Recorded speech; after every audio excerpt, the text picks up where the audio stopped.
সব ধর্ম সম্প্রদায় থেকে, সনাতনী ধর্ম থেকেও এসছেন হরো, এবং কিষাণ কল্যাণী রাজীব ব্যানার্জি সহ দিগন্ত, স্বর্ণকমল ভরতকল, দেবজ্যোতি পায়েল, ওর নাম স্বর্ণকমল, আরে ওর নাম দিবজ্যোতি, তাই বল। ওর সিরিয়াল আমি দেখেছি অনেক, রোগা হয়ে গেছে বলে চেনা যাচ্ছে না। আমার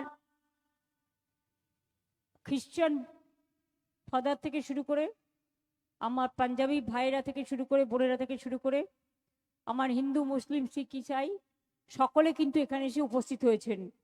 একদিকে মা কালীর মন্দির, তার পাশেই ডান দিকে বড় দেবতার মন্দির, তার পাশেই আমি করে দিয়েছি আর একটা বগলামুখী মায়ের মন্দির, তার ট্রাস্ট আছে। সুতরাং এইখানে সব তীর্থেরই পুণ্যস্থান বলতে পারেন। বাংলায় মন্দিরও আছে, মসজিদও আছে, গুরুদ্বারা আছে, গির্জা আছে, সবই আছে। সব ধর্ম, সব বর্ণ, সব সম্প্রদায় নিয়েই বাংলার মানুষ আমরা একসাথে বাস করি, আমরা একসাথে থাকি। এটা আমাদের গর্বের বাংলা। এবং সবাই ভালো আছে, সবাই সুখে থাকে। পুজোতে কত এনজয় করেন আপনারা। দুর্গা পুজো হোক, কালী পুজো হোক, পাড়ায় পাড়ায়, লক্ষ্মী পুজো হোক, সরস্বতী পুজো হোক, হালখাতা হোক, আর এই মোটটায় তো ঠাকুর বিক্রি হয়। সবাই পটুয়াদের কাছ থেকে ঠাকুর কিনতে আসে। এখানে কত দোকান আছে, দশকর্ম ভান্ডার থেকে শুরু করে, মিষ্টির দোকান থেকে শুরু করে, নানা রকম দোকান। এই কালী মন্দিরের গেটটাও আমার এমপিলারের টাকায় তৈরি। যেমন কালী মন্দিরের স্কাই ওয়াকও আমরা করে দিয়েছি, দক্ষিণেশ্বরের স্কাই ওয়াকও করে দিয়েছি, আমি সিঙ্গুরে সন্তোষী মাতার একটা মন্দিরও করে দিয়েছি। কারণ আমি করি, এবং যখন সিঙ্গুরে আমার প্রতিজ্ঞা ছিল যে আমি যদি চাষের জমি ফিরে দিতে পারি, কৃষকদের জমি, তাহলে আমি একটা এখানে সন্তোষী মাতার মন্দির তৈরি করে দেবো। সেটাও আমি করে দিয়েছি, আমি নিজে গিয়েছিও। আমাদের এখানে দেখুন, যদি লোকনাথ ঠাকুরের কেউ ভক্ত, চাকলাধাম কচুয়া করে দিয়েছি। কেউ যদি অনুকূল ঠাকুরের ভক্ত, অনুকূল ঠাকুরের ব্যাপারেও সাহায্য করে দিয়েছি। এই যে 1 কোটি 1.5 কোটি লোক যায় আমাদের, বিশেষ করে ভোলে বাবা পার করেগা, ভোলে বোম তারক বোম, তারকনাথের ডেভেলপমেন্ট বোর্ডও করে দিয়েছি। বক্রেশ্বর শিব মন্দির ডেভেলপমেন্ট বোর্ডও করে দিয়েছি। মা তারাপীঠ আগে কি ছিল, এখন কি হয়ে গেছে দেখে আসুন। তারাপীঠ ডেভেলপমেন্ট বোর্ডও আছে। সতীপীঠ, যেমন আমাদের নকুলেশ্বর ভৈরবী আছে, এগুলোর যেমন ডেভেলপ করেছি, সাথে সাথে মা ফুল্লরা, নলাটেশ্বরী, ওদিকে নন্দনেশ্বরী বা নন্দিকেশ্বরী, আর একটা হচ্ছে, আর একটা সতীপীঠ আছে ওখানে কঙ্কালীতলা, হ্যাঁ, পুকুর বাঁধিয়ে দিয়েছি। আর পুকুরটা পরিষ্কার হয়েছে মন্দিরও, এবং ওখানে কিন্তু মায়ের ছবি থাকে। আমি ভিজিটও করে এসেছি। আপনারা জগন্নাথ ধাম দেখে নিয়েছেন কি হয়েছে দীঘায়। দুর্গা অঙ্গন তৈরি হচ্ছে, তৈরির কাজ শুরু হয়ে গেছে রাজারহাটে। মানে 365 দিন যাতে লোক দেখতে পারে, কারণ দুর্গাপুজোকে তো আমরা ছাড়তে চাই না, সবসময় মনে ধরে রেখে দিই। তেমনি মনে রাখবেন দক্ষিণেশ্বর কালী, মা কালী, এগুলো থেকে শুরু করে বড়মার ওখানে নৈহাটিতে বললো একটা ঘাট করে দিতে, সেটাও করে দিয়ে এসেছিলাম। সেই রকম বড়দিনে দেখবেন আমাদের এখানে ফেস্টিভ্যাল যা হয়, সমস্ত মিডনাইট প্রেয়ারে আমি প্রতি বছর যাই, এবং অ্যালেন পার্ক থেকে আমাদের বড়দিনের উৎসব শুরু হয়, চলে একদম 7ই জানুয়ারি পর্যন্ত। সব জেলায় জেলায় এখন লাইট হয়। পুজোয় যে দুর্গাপুজোর কার্নিভেল, বিজেপি একসময় এসে বলতো না, মমতাজি ने पूजा करने नहीं देता। কোথায় কবে কোন পুজো আটকেছে ভগবান জানে। জিজ্ঞেস করুন পুজোর মন্ত্রটা বলতে পারবেন? মমতাজি যে কত পুজো উদ্বোধন করে, কালী পুজোটা নর্থে করি, সাউথে করি দুর্গা পুজো, এখন তো আবার জেলায় জেলাও ভার্চুয়ালে প্রায় 1000 পুজোর উদ্বোধন করে দিই। কোন ক্লাবটা চিনি না শুনি? যখন দুর্গাপুজোয় টাকা দিই তখন ক্লাবগুলোকে তখন কোর্টে গিয়ে কেস করে দেয় এরাই, যারা বড় বড় কথা বলছে আর শুধু বলে বেড়াচ্ছে আমাদের সবাই নাকি চোর। আর ওগুলো সাধু। শুনুন, সাধু শুধু গেরুয়া পড়লে হয় না, তাকে ত্যাগ জানতে হয়, তিতিক্ষা জানতে হয়, মানবিকতা জানতে হয়, পবিত্রতা দিয়ে শিখতে হয়। আর এদের ওপরে মুখোশ, মুখ একটা মুখোশ একটা, মুখোশের আড়ালে কি কি যে করে বিশ্বাসও করতে পারবেন না। মার্ডার কেস থেকে আর্মস কেস, আর্মস কেস থেকে তোলাবাজির কেস, দুর্নীতিবাজ একটা দিল্লির সরকার আর যতগুলো রাজ্য আছে এরা বাংলার নামে বদনাম করে। আমার খুব গায়ে লাগে। সবচেয়ে ক্রাইম কোথায় বেশি? উত্তরপ্রদেশে, বিজেপি রাজ্যে। বিজেপি রাজ্যগুলোতে জলের ওপরও ট্যাক্স নেয়, আমরা কিন্তু নিই না। সাধারণ মানুষের কাছ থেকে মনে রাখবেন, আমরা কিন্তু কর্পোরেশনে ট্যাক্স বাড়াই না। সিএসসি ইলেকট্রিক সাপ্লাই করে এখানে, কিন্তু বাংলায় আমি বিদ্যুৎ দপ্তরকে টাকা বাড়াতে দিই না। পুজোর সময় ক্লাবগুলো প্রায় ফ্রিতেই পায়, কনসেশন পায়। কত গ্রাম বাংলার লোক এসে কাজ করে, কেউ ধামসা নিয়ে তো কেউ ঢোল নিয়ে, কেউ মাদল নিয়ে তো কেউ পটের চিত্র নিয়ে, কেউ কাঁথা নকশা তো কেউ মাটি মৃৎশিল্পীর কাজ নিয়ে। এই যে থিম তৈরি হয়, এটা একটা বিজনেসের আইডিয়া, মনে রাখবেন। পুজোর সাথে সাথে পুজোটা পুজোর মতো করে, কিন্তু এক একটা আইডিয়া নিয়ে যেন সারা পৃথিবীকে তুলে নিয়ে আসে পুজো কমিটিগুলো। এই জিনিস কোথাও পাবেন না। এখানে পাড়ায় পাড়ায় গণপতির পুজোও হয়, হালখাতার দিনও হয়,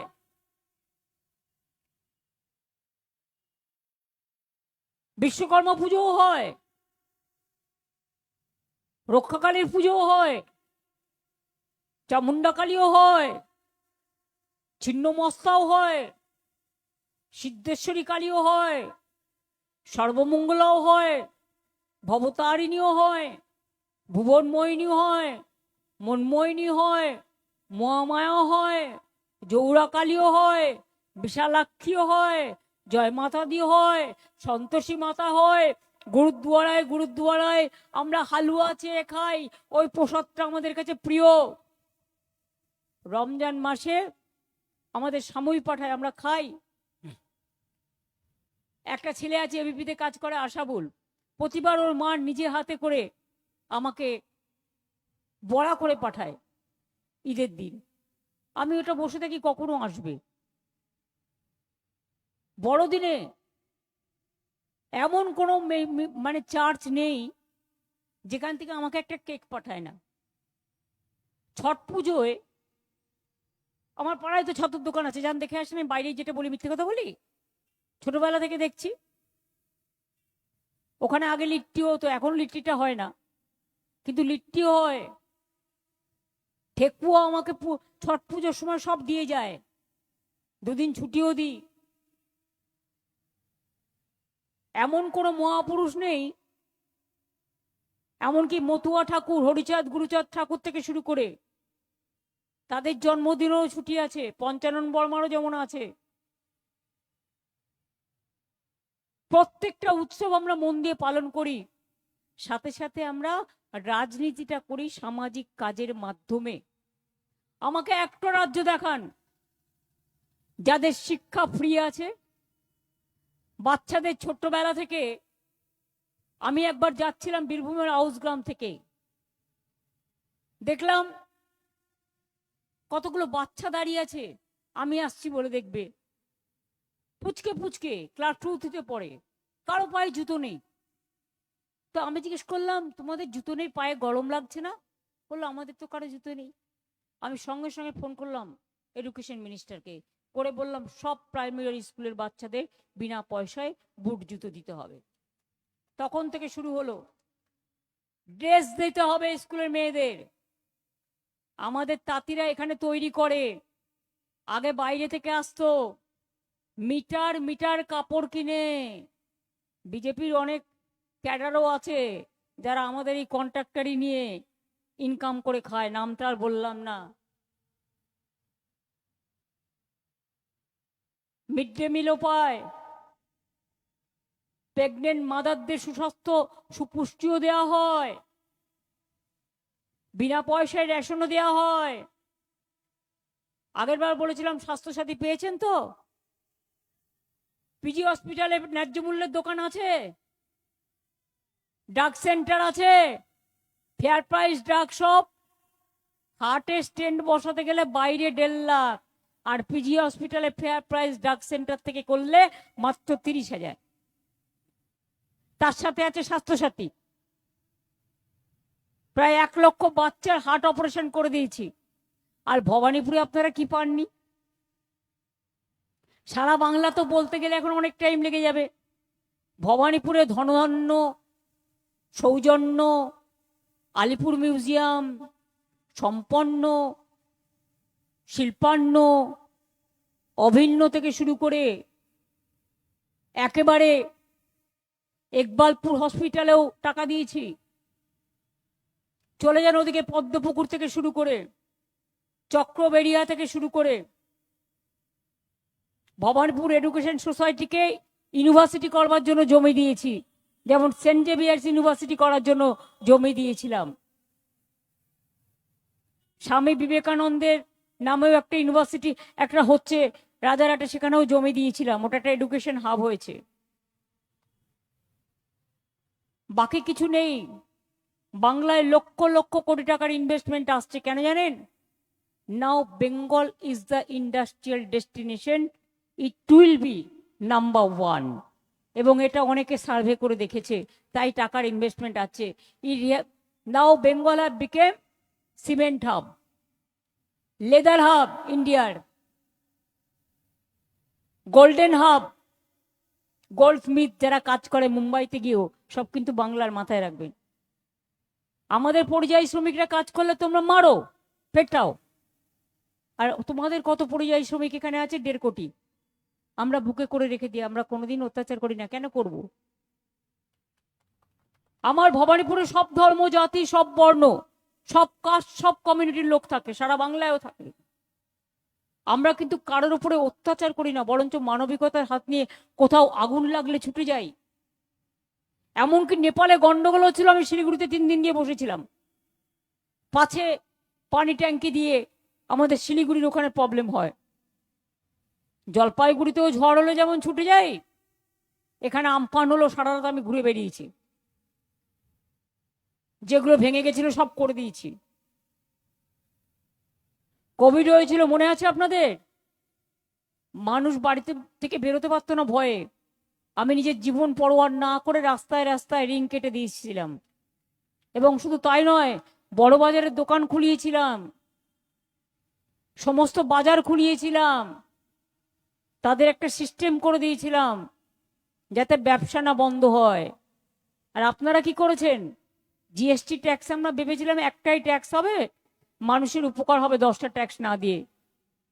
একটা বাতাসা কিনতে যাচ্ছে তো জিএসটি ট্যাক্স নিয়ে নিচ্ছে, একটা নকুলদানা কিনতে যাচ্ছে তো জিএসটি ট্যাক্স নিচ্ছে, একটা রেস্টুরেন্টে কেউ খেতে যাচ্ছে তো জিএসটির নামে ট্যাক্স তুলছে, একটা শাড়ির দোকানে শাড়ি কিনতে যাচ্ছে তো জিএসটির নামে ট্যাক্স নিয়ে নিচ্ছে, একটা গয়নার দোকানে গয়না কেনা থেকে শুরু করে আপনি যাই কিনুন, আর না কিনলেই কি হবে? না দিলেই ট্যাক্স, আবার সেটা লিখে রাখতে হবে। মানে ব্যবসার থেকে লেখাটা বেশি। তা ব্যবসা মন দিয়ে করবে না লিখবে বেশি? লিখতে হচ্ছে। যেমন মায়েরা বাজার পাঠায়, পাঠিয়ে আগে বলে দেয় সারা মাসে কি করবে, কত তেল লাগবে, কত ডাল লাগবে, কত আলু লাগবে, কত চাল লাগবে, একটা লিখে রেখে দেয়। এখন দোকানদারদের কাজ হয়েছে কে কটা বাতাসা কিনলো সেটাও লিখে রাখা। সে ওইটা করবে সারাদিন, সে বিজনেসে মন দেবে, কোনটা করবে? তারপরে তো আছে ইনকাম ট্যাক্স। আপনি ইনকাম করছেন ট্যাক্স, ইনকাম ট্যাক্সের মানে বিজেপির পেটে ভরো। কাউকে ভয় দেখায়, কাউকে চমকায়, আর টাকা নিয়ে অর্ধেক ভাগাভাগি হয়। আর বাংলা এসছেন ভোট করতে মোদি ভাই, আর এসছেন ভোদাই হাদাই। বাংলার আকাশে 100টা প্লেন ঘুরছে, 200টা হেলিকপ্টার ঘুরছে, 19টা রাজ্য থেকে সবাই চলে এসছে। মানে চুনোপুটি থেকে রাঘব বোয়াল শুধু একা আসেনি, সাথে 2 লক্ষ গটগট করা পুলিশ নিয়ে এসছে। যখন পয়েলগাঁওতে মানুষ মরে যায় একটা সিকিউরিটি পাবেন না, যখন দুর্গাপুজো হয় আমাদের সিকিউরিটিরা পাহারা দেবে, যখন খেলা হবে আমাদের এখানকার লোকরা পাহারা দেবে, যখন ভোট হবে তখন ভোট লুট করবার জন্য দিল্লি থেকে নিয়ে আসতে হবে, উত্তরপ্রদেশ থেকে নিয়ে আসতে হবে, বিহার থেকে নিয়ে আসতে হবে। ভবানীপুরেও ঢুকিয়েছে, বাস হাতে নাতে ধরেছে 70 নম্বর ওয়ার্ডে। উড়িষ্যার বর্ডার দিয়ে লোক নিয়ে এসছে। কালকে উড়িষ্যার বর্ডার থেকে আমি বলছি সব অফিসার আমাদের বদলে দিয়েছে। আমার সময় যারা ছিল, একটা কালো স্করপিও গাড়িতে করে কয়েকশো কোটি টাকা এসছে ভবানীপুরে ডিস্ট্রিবিউশন করবার জন্য। এবং চেতলায় একটা জায়গায় ডিস্ট্রিবিউশন করেছে, তারা আমায় বলেছে দিদি हमने টাকা ले लिया लेकिन ভোট नहीं देंगे।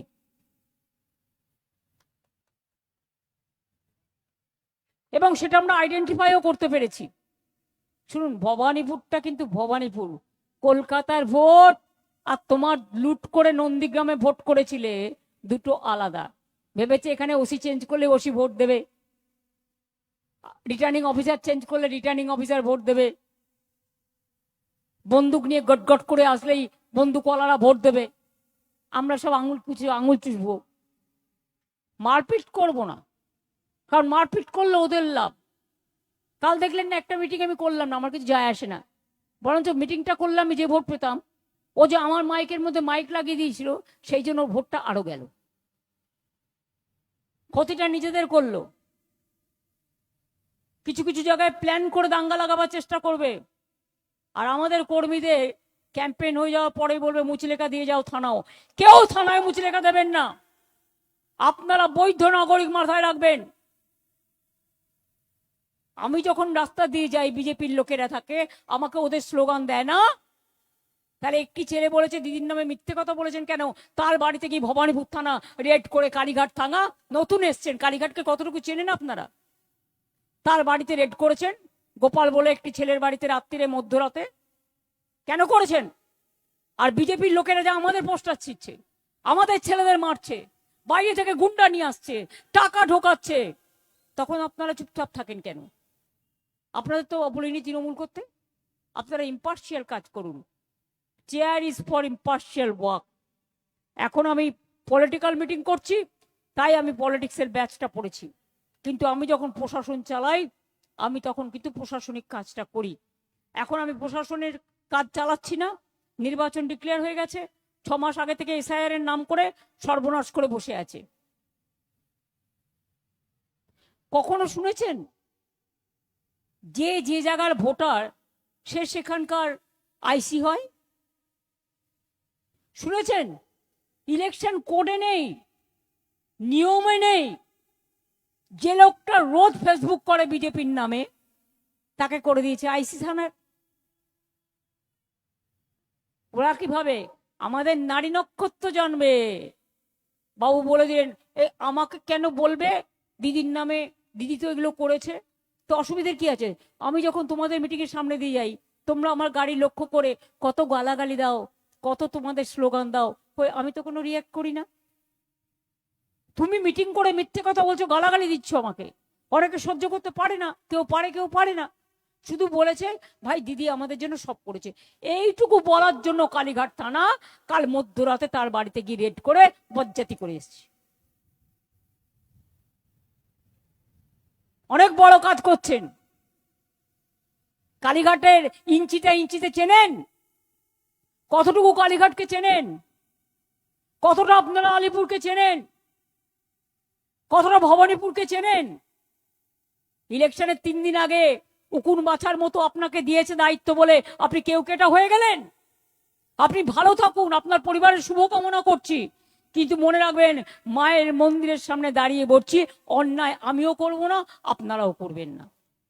আপনারা ভালো থাকুন, সুস্থ থাকুন, কিন্তু একতরফা অত্যাচার হলে মানুষ কিন্তু প্রতিবাদ করবে।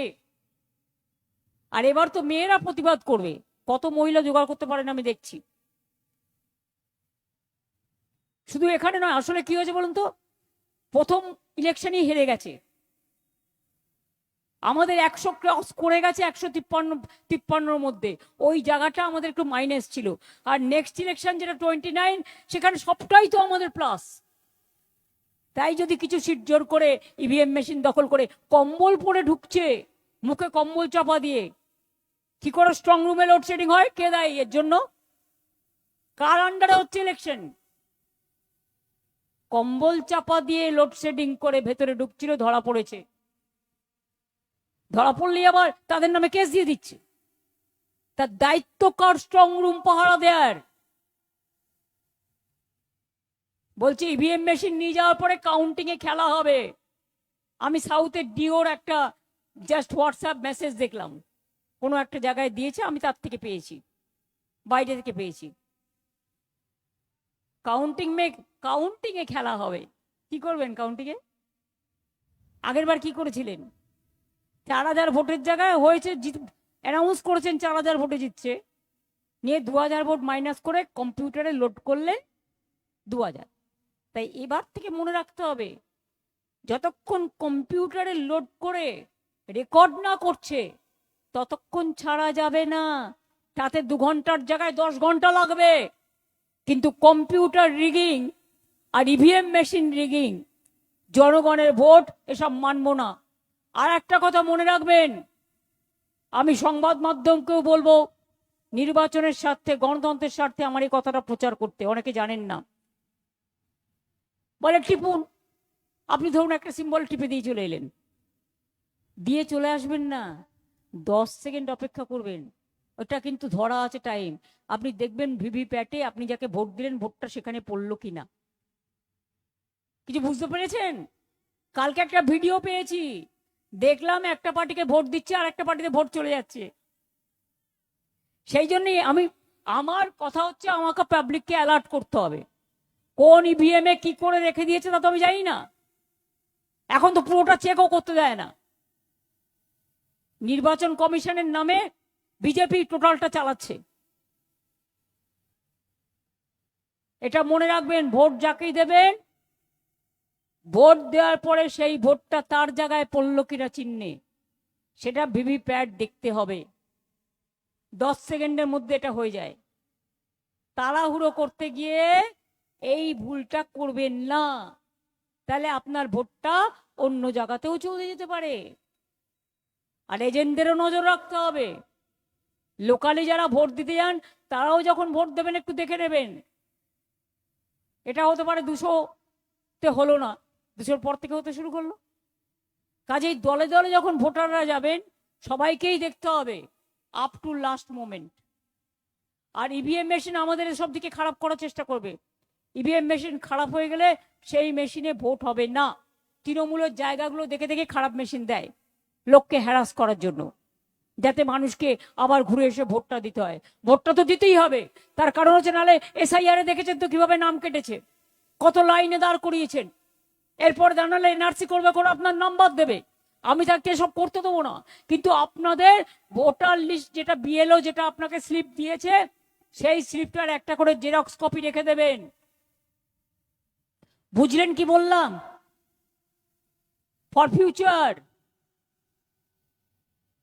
যার যার ভোটার স্লিপ দেবে, বিএলও যেটা দিয়েছে গভর্নমেন্ট থেকে, তার একটা করে কপি ভোট দিতে যাওয়ার আগে রেখে দেবেন,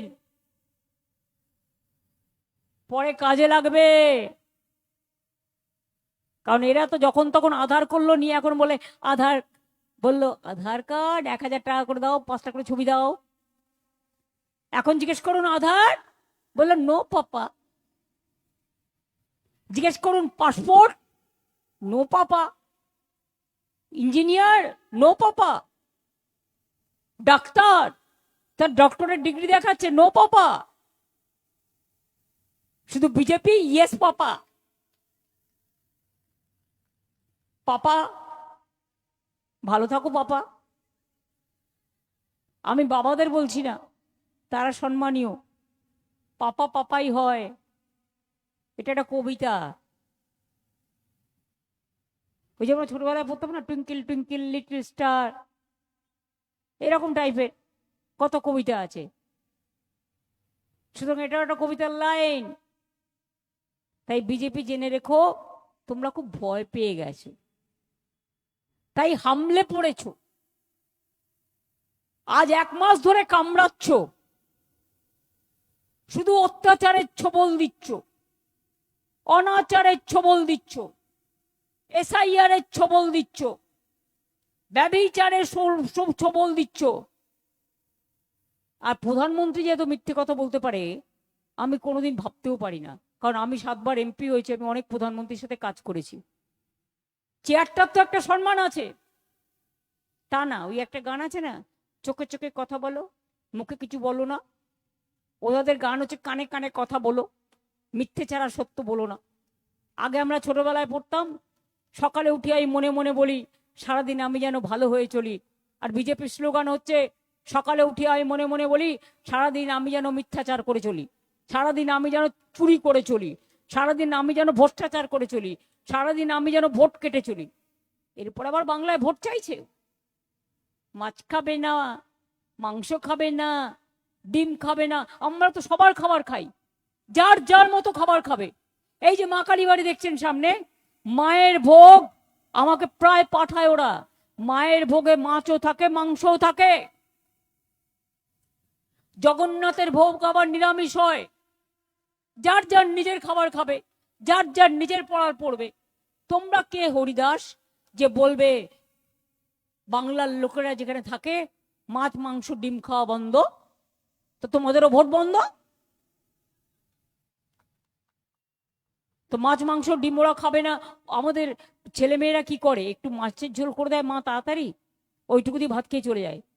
নিরামিষ কি রান্না করতে পারে না? আমাদের মতো নিরামিষ পারবে?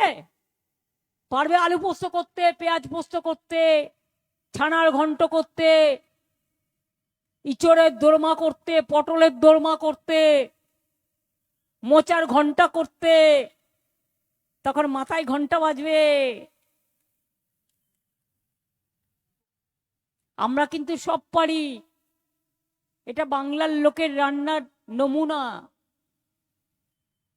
তারা ভেজ ননভেজ দুটোই করে, কিন্তু ননভেজ করতে গেলে কয়েকটা বেশি করতে হয় বলে চটপট তারা মাছের ঝোল ভাত খেয়ে নিয়ে ছেড়ে দেয়, বা একটা মাংস ভাত খেয়ে নিল রবিবার দিন। বলছে মাছ খাবেন না, মাংস খাবেন না, ডিম খাবে না, আমার মাথা খাবে না, তোমার মাথা খাবে? জিজ্ঞেস করুন।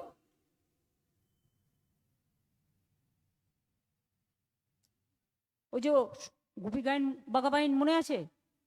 সত্যজিৎ রায়ের ছবি, একটা গান ছিল, ও মন্ত্রী মশাই ষড়যন্ত্রী মশাই থেমে থাক, এবার বিজেপি বিদায় যাক। তাহলে মনে রাখতে হবে, যতই করো হামলা, তৃণমূল জিতবে বাংলা, মা মাটি মানুষ জিতবে বাংলা। একটা সেঞ্চুরি হয়ে গেছে, 2 নম্বর সেঞ্চুরি হবে 27 তারিখে। আর 4 তারিখে ভোট বেরোলেই দেখবেন প্রথমে দেখাবে গদি মিডিয়া। আমি মিডিয়া সাংবাদিকদের দোষ দিই না, মালিকগুলোকে ভয় দেখায়, ইনকাম ট্যাক্স, ইডি, সিবিআই। আর বিজেপি অফিস থেকে সকালবেলা বলে দেয় ভোট হওয়ার পরে তুমি সার্ভে করে বলবে, এটা উল্টোটা বলো, তুমি উল্টো কাউন্টিং বলো। প্রথমে বিজেপি জিতছে জিতছে বলবে, ওটা জেনে রাখবেন ওটা সাজানো, ওটা নাটক। সূর্যোদয় দিয়ে মিথ্যে কথা বলতে শুরু করলে তোমাদের সূর্যাস্ত করে দেবো। মধ্যরাত পর্যন্ত কাউন্টিং হতে পারে, যারা কাউন্টিং এ থাকবেন একদম ভালো করে পাহারা দিয়ে রাখবেন। মা বোনেদের ভোট রক্ষা করতে হবে। আর মা বোনেরা অনেক বুট জুতোর শব্দ শুনতে পাবেন। আমাকে পরশুদিন গ্রাম বাংলা থেকে একটা SMS পাঠিয়েছিল ভোটের আগের দিন, সরি 23 তারিখে, ভোটের আগের দিন 22 তারিখে। দেখলাম বেশ ইন্টারেস্টিং। লিখলো, গ্রাম বাংলায় আজানের সুরও শোনা যাচ্ছে না, আর হরিনাম সংকীর্তনও শোনা যাচ্ছে না, শুধু শোনা যাচ্ছে বুটের শব্দ। আবার জঙ্গলমহলে গিয়ে ফর্ম ফিল আপ করলো অনেক জায়গায়, বললো 3,000 টাকা করে দেবে। তবে যে ইলেকশন হয়ে গেছে জানেন, ওই ফর্মগুলো রাস্তায় ফেলে দিয়ে গেছে, সেগুলো ধরা পড়ে গেছে, সব দেখাচ্ছে লোকে। কি ডেঞ্জারাস ভাই! বিহারে দিয়েছিল টাকা, এখন বলছে ফেরত দাও, এখন বলছে ফেরত দাও। 1 মাসই দিয়েছিল, আর আমরা কিন্তু 12 মাসই দিই। আমরা এখন 1,500 1,700 করে দিচ্ছি। 1,500 করে হলে বছরে কত হয়? 18,000। আমিও আগেই দিয়ে দিতে পারতাম 18,000, তাতে আপনার লাভ হতো না লোকসান হতো? প্রতি মাসে মাসে আপনি টাকাটা কোথা থেকে পেতেন?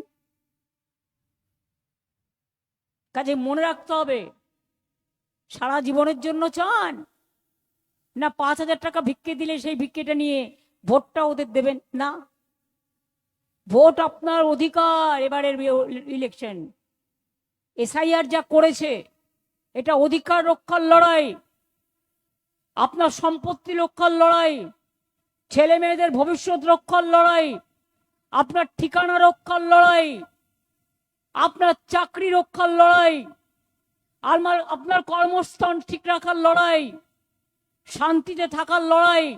এটা আপনার নিজস্ব অধিকার। এই অধিকারের জন্য গান্ধীজি, নেতাজিরা অনেক লড়াই করেছেন। এনারা তখন কোথায় ছিলেন? ইংরেজদের কাছে। ওনারা নয়, ওনাদের সিস্টার অর্গানাইজেশন মাথা নত করে দিয়েছিলেন। আর তারা এখন পোয়া বড় হয়ে গেছে, 10 স্টার 15 স্টার 20 স্টার বাড়ি করে কোটি কোটি টাকা কামাচ্ছে। আর ভোটের এখানে 20 জন করে গ্রুপ করে এক একটা বস্তিতে গিয়ে 50,000 টাকা করে দিচ্ছে, 25,000 টাকা করে দিচ্ছে, কাউকে 5,000 টাকা করে দিচ্ছে। দিলে বলবে না ভাই শোনো 15 লাখ টাকা করে দেবে বলেছিলে, ক্ষমতা আসার আগে 15 লাখ করে দাও, তার কবে হবে? এটা মোদিজি বলেছিলেন। বলেছিলেন কি বলেনি? কেউ পেয়েছেন? বলেছিলেন বছরে 2 কোটি করে চাকরি দেবেন, তো 12 বছরে কত হলো? 24 কোটি, 24টা লোক পেয়েছে। এলআইসি ইন্স্যুরেন্স আজকে আপনাকে গ্যারান্টি দিতে পারবেন? তার শেয়ার ম্যাক্সিমাম বিক্রি করে দিয়েছে, ব্যাংকগুলো বিক্রি করে দিয়েছে, রেলের বাজেট তুলে দিয়েছে, রেল বেচে দিয়েছে, এয়ার বেচে দিয়েছে, সেল বেচে দিয়েছে। ডিফেন্স এখন কাশীপুর গানসেল ফ্যাক্টরিতে তৈরি হয় না বন্দুক, ওটা সিন্ধুক আছে অন্য রাষ্ট্রে। সেটা নাইবা বললাম ভদ্রতার খাতিরে, কারণ আমরা দেশকে ভালোবাসি, ওরা ভালোবাসে না। তাই বলি, এই গটগটেরা কোথায় থাকে? যখন পহেলগাঁও হয় একটা সিকিউরিটি থাকে না, যখন দিল্লি হয় একটা সিকিউরিটি থাকে না, যখন পুলওয়ামা হয় একটা সিকিউরিটি থাকে না। আর গণতন্ত্রের জন্য এমনকি নৌজাহাজ নিয়ে এসছে, যুদ্ধে সাজোয়া গাড়ি ব্যবহার হয় তাও নিয়ে এসছে। ভয় দেখানো হচ্ছে ওদের কাজ। কি ভয় পাবেন নাকি? ভয় পেলে তো 365 দিনই ভয় পাবেন। যে ভয় পায় সে মরে যায়, যে ভয়ে মরে সে আগেই মরে। জন্মেছি একদিন, মৃত্যু হবে একদিন। তাহলে তো সবচেয়ে বেশি ভয় আমি পেতাম। যেভাবে অত্যাচার করছে বাংলার ওপরে, আমার গায়ে লাগে। বাংলায় যে মানুষই থাকুক, যে ধর্মেরই হোক, যে বর্ণেরই হোক, যে রাজ্যেরই হোক, যে জাতিরই হোক, আমি সবাইকে ভালোবাসি। এবং পরিষ্কার বলছি, কারো বাড়িতেই আগুন লাগলে আমি কিন্তু ফার্স্ট ছুটে যাই। আমফানের সময় আমি ছুটে যাই, সাইক্লোনে ছুটে যাই, ঝড়ে ছুটে যাই, বন্যায় ছুটে যাই, বাদ পড়লে ছুটে যাই। ও মনে করে দিলি বলরাম বসুকার, ইয়েস জানি। তারপরে এমনকি কোভিডের সময় যখন বাজার বন্ধ ছিল, খুলতে ছুটে যাই। মানুষের ডেড বডিগুলো যাতে সম্মানের সাথে মৃতদেহ হয়, সৎকার হয়, তার ব্যবস্থাও করে দিই। কেউ অন্য রাজ্যে মারা গেলে তার ডেড বডিটাও নিয়ে আসি। আক্রান্ত হলে তার পরিবারকে চাকরিও দিই। কেউ আহত হলে তাকে নিয়েও আসি। আপনারাও তো কিছু করেন না। আজ পর্যন্ত কি করেছেন? কেন ভোট চাইছেন বাংলায়? বাংলা তো 2 লক্ষ কোটি টাকা আটকে রেখে দিয়েছেন। আর সিপিএম এর জমানোর জন্য 6 লক্ষ কোটি টাকার ওপর আমাকে ইন্টারেস্ট পেমেন্ট করতে হয়েছে। তার উপরেও 105টা স্কিম করে দিয়েছে। আর কি চান? কেন 4% দিয়ে আমরা বলার পরেও ইলেকশন কমিশনের এই ওয়েস্ট বেঙ্গল শাখা আটকে রেখে দিয়েছেন আজ 10 দিন ধরে? 10 দিন আগেই তো তারা টাকাটা পেতে পারত। টাকা আজ নয় কাল পাবে, এপ্রিলে মাইনের সাথেই পাবে, পেতে বাধ্য, কারণ ওটা বাজেটের কমিটমেন্ট। কিন্তু কেন আটকে রাখলেন এই কদিন? এই জন্যেই জানেন তো, আমি মার্চ মাসেই লক্ষ্মীর ভান্ডার শুরু করে দিয়েছিলাম। খেলার সুযোগ, ভালো খেলার সুযোগ দিতে হয়, নোংরা খেলার সুযোগ দিতে নেই। শুধু রাজনীতি, বাংলায় 40% বেকারি কমেছে, আর দিল্লিতে 40% বেকারি বেড়েছে, এরপরেও ভোট চায়। নোটবন্দি, ভোটবন্দি, এসআইআর বন্দি, আধার বন্দি, এবার ওদের তো বন্দি করতে হবে গণতন্ত্রের মাধ্যমে। তাহলে কি করতে হবে? অনেক লাইন মানুষকে দিয়েছে, ভোটের লাইনে একবার দাঁড়িয়ে ওদের বেলাইন করে দিন, যাতে কোনোদিন আপনাদের আর লাইন দিতে না হয়।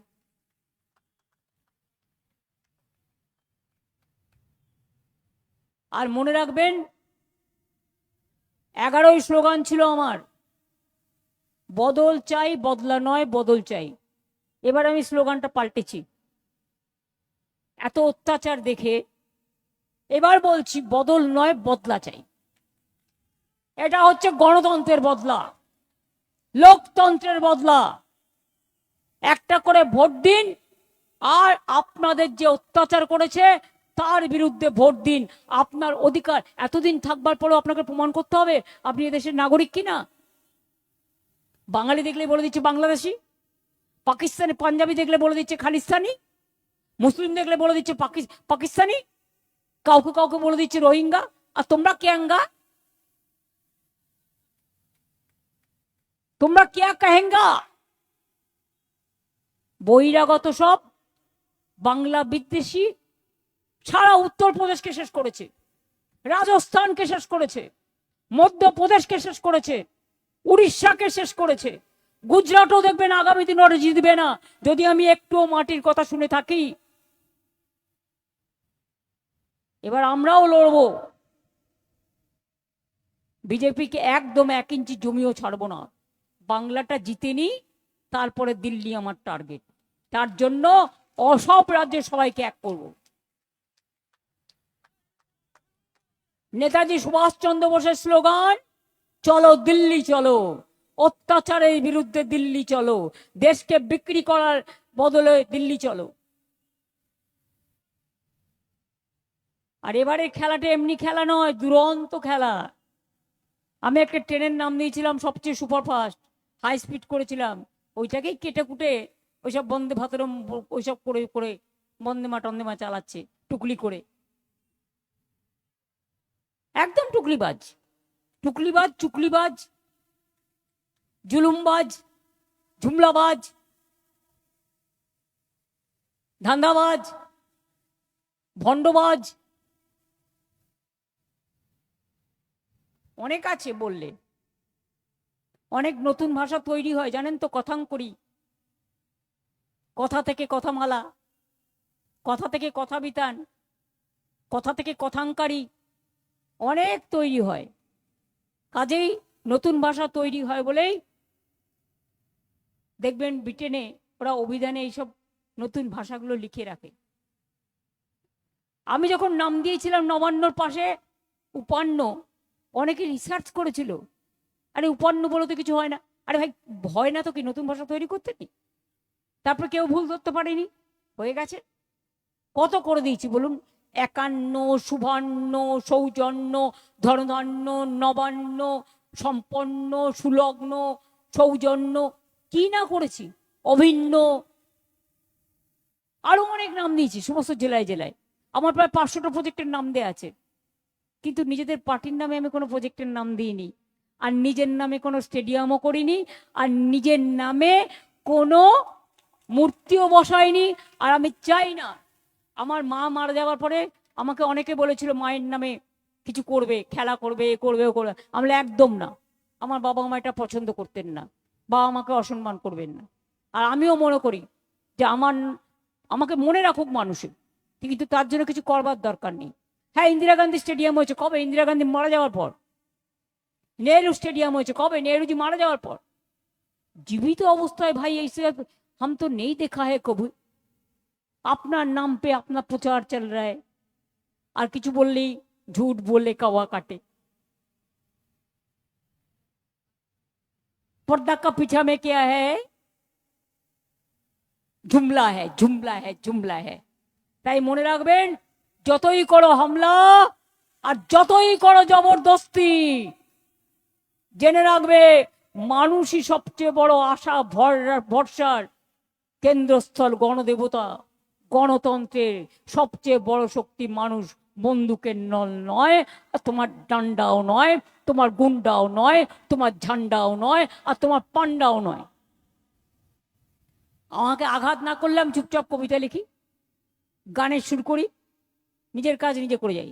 কিন্তু আমাকে আঘাত করলে আমি কিন্তু এখন আহত বাঘ, কামড়ে দিলেই গেল। মাথায় রাখবেন রাজনৈতিকভাবে। সেই জন্য এখন লড়াইটা আরো লড়ছি, লড়বো, গড়বো, জিতবো রে।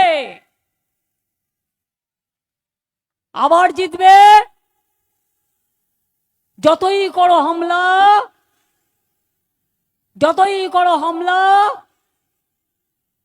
গণতন্ত্রের বদলা বলুন, যতই করো হামলা, যতই করো হামলা, যতই করো হামলা, তৃণমূল জিতবে বাংলা বলুন। যতই করো হামলা, যতই করো হামলা, জোড়া ফুল জিতবে বাংলা। যতই করো হামলা। আমি এটুকু বলে, আমি আপনাদের পাড়ারই মেয়ে, সবসময় দেখা হয়। এই ফায়ার ব্রিগেডের গাড়িটা আটকে আছে কেন? ও ওইখানে রাখা আছে, সরিয়ে দাও। তার কারণ হচ্ছে যে কোনো সময় প্রয়োজন হতে পারে। না না না, প্লিজ ও সরিয়ে দিন। অ্যাম্বুলেন্স বা যদি ফায়ার ব্রিগেডের গাড়ি থাকে, ওরা কাজ করুক নিজেদের। হট করে প্রয়োজন হলে তখন ওখান থেকে ভিড়ে বেরোতে পারবে না। ওদের ওখানে খুব ভালো নতুন ফায়ার ব্রিগেড করে দিয়েছি আমি। সুতরাং ওরা ভালো থাক, সুস্থ থাক, সুন্দর থাক, অনেক কাজ করে ওরা। ওদের দীর্ঘ জীবন কামনা করছি, ওরা সকলেই ভালো থাক। ও দেবাও আছে, দেবার সিট হচ্ছে উল্টো দিকে, আমি ভুলে গেছিলাম। দেবাশিস কুমার, ওপারে দেবা, এপারে আমি। অবশ্য 294টাই আমি, কারণ এটা আমি বললে সাজে, কারণ আমি বাংলার ভোটার, আর আমি বাংলায় লড়ি বলে তাই। আর প্রধানমন্ত্রী হয়ে বসে থাকবো, আর বাংলায় 294 में हम लड़ रहा है, हमको वोट दीजिए, नहीं होगा। अब तो बांग्ला का वोटर ही नहीं है, कैसे होगा? पहले तो वोटर होइए, प्रधानमंत्री का पद छोड़िए, तो अब आप आ जाइए। देख लेता है बाहर का आदमी का ज्यादा ताकत है ना अंदर का आदमी का ज्यादा ताकत है। আমি এটুকু বলে সবাইকে আমার অনেক অনেক প্রণাম, শুভেচ্ছা জানিয়ে বলে যাই, আমরা জিতছি, আমরা জিতবো। ভোটটা দয়া করে দেবেন মাথা ঠান্ডা রেখে, কেউ কোনো প্ররোচনায় পা দেবেন না। শুনুন, প্ররোচনায় তো পা দেবেন না। আর কেউ যদি কোনো বুথ কেন্দ্রে আসতে চায়, তাকে আসতে দিন। কেউ কোনো স্লোগান দেবেন না, কেউ কোনো উত্তেজিত হবেন না। সব ক্যান্ডিডেটেরই আসার অধিকার আছে, এটা বলে গেলাম। আর আমরা চাই ভোটটা মানুষ দিক, নিজের ভোট নিজে দিক। আমি এইটুকুই চাই, শান্তিতে ভোট হোক, এটা আমি নিশ্চয়ই চাই। আমার ইভিএম মেশিনে 2 নম্বর অর্থাৎ বিক্রি, 2 নম্বরের নাম আছে, এটা মাথায় রাখবেন। এগুলো অ্যালফাবেটিক ওয়েতে করেছে, বা কিছু জানি না আমি। আচ্ছা, আমার 2 আর দেবার 3, তাহলে দেখছেন তো 2, 3 বিজেপিকে বিদায় দিন। জয় হিন্দ, বন্দে মাতরম, জয় বাংলা, জয় বাংলা, জয় বাংলা। জিতবে বাংলা, জিতবে বাংলা, জিতবে বাংলা। মামাটি মানুষ জিন্দাবাদ, মামাটি মানুষ জিন্দাবাদ, মামাটি মানুষ ধন্যবাদ, মামাটি মানুষ ধন্যবাদ। ভালো থাকুন, সুস্থ থাকুন, সবাই শান্তিতে ভোট করুন।